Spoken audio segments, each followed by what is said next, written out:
આપનું સ્વાગત છે। વડોદરા મહાનગરપાલિકા દ્વારા 100 કરોડના ખર્ચે 4 નવા તરણકુંડની જાહેરાત।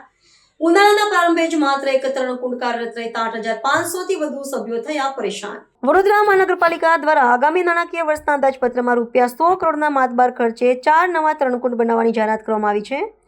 જો કે આ જાહેરાત વચ્ચે વાસ્તવિક પરિસ્થિતિ તદ્દન વિપરીત જોવા મળી રહી છે, કારણ કે ઉનાળાની ઋતુના પ્રારંભ પૂર્વે જ શહેરમાં હયાત 4 પૈકી 3 તરણકુંડ મરામતના ભાવે બંધ હાલતમાં છે।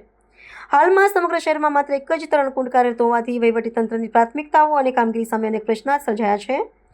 શહેરમાં પાલિકા સંચાલિત લાલબાગ, સરદારબાગ, રાજીવ ગાંધી અને કારેલીબાગ એમ કુલ 4 તરણકુંડ આવેલા છે, જેમાંથી લાલબાગ અને વાઘોડિયા માર્ગ સ્થિત રાજીવ ગાંધી તરણકુંડ ગત 1 જાન્યુઆરીથી નિભાવ કાર્ય હેતુ બંધ કરવામાં આવ્યો છે। લાલબાગ ખાતે વર્ષ 1974માં નાખવામાં આવેલી માટીની જળવાહીને બદલવાનું કાર્ય ચાલી રહ્યું છે।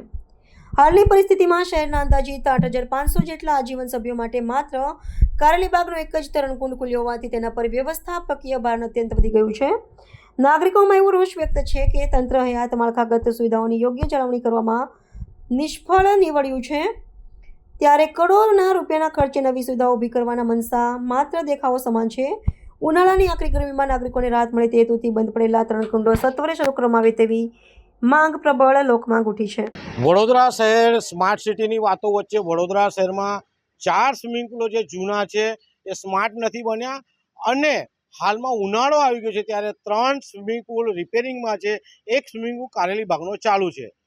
ઉનાળો આવી ગયો છે ત્યારે આજીવન સભ્યો પણ સ્વિમિંગ પુલ કરવા માંગતા હોય છે, સાથે નાના બાળકો, નવા તરવૈયાઓ પણ સ્વિમિંગ શીખવા માટે આવતા હોય છે, પરંતુ સ્વિમિંગ પુલ જ્યારે બંધ હોય તો આ ફોર્મ ક્યાં ભરશે? બીજી બાજુ વડોદરા મહાનગરપાલિકાએ જાહેરાત કરી છે કે વડોદરા શહેરમાં 4 નવા સ્વિમિંગ પુલ 100 કરોડ ખર્ચે બનાવનાર છે। ઘણી સારી બાબત છે, પરંતુ જૂના સ્વિમિંગ પુલ જે બંધ હાલતમાં છે એને વહેલી તકે રિપેર કરવા જોઈએ। 30 વર્ષનું શાસન છે, ધારાસભ્યો છે, સાંસદ સભ્યો છે, સત્તાધીશો છે, ત્યારે જો સ્વિમિંગ પુલ દર વર્ષે આવી કથળેલી હાલતમાં રહેતા હોય તો વડોદરા શહેરની જનતા જે સ્વિમિંગમાં જઈને પોતાના આરોગ્ય માટે સ્વિમિંગ કરતા હોય તેમનું આરોગ્ય પણ ક્યાંક જોખમાઈ રહ્યું છે। ઘણી બાબતમાં એ જાણવા મળ્યું છે કે કોઈ જગ્યાએ TDS વધારે આવી જાય છે, તો તમે રિપેરિંગ કરો ત્યારે પાણીના TDSની કેમ તપાસ નથી કરતા? ક્યાંક ને ક્યાંક વડોદરા શહેરના જે પણ સ્વિમરો છે અત્યારે ક્યાંક ને ક્યાંક ઉદાસ થઈને બેઠા છે। તો વડોદરા શહેરના સત્તાધીશો, અધિકારીઓ, ધારાસભ્ય, સાંસદ સભ્યને અમારી એક વિનંતી છે કે વહેલી તકે સ્વિમિંગ પુલ ચાલુ કરો।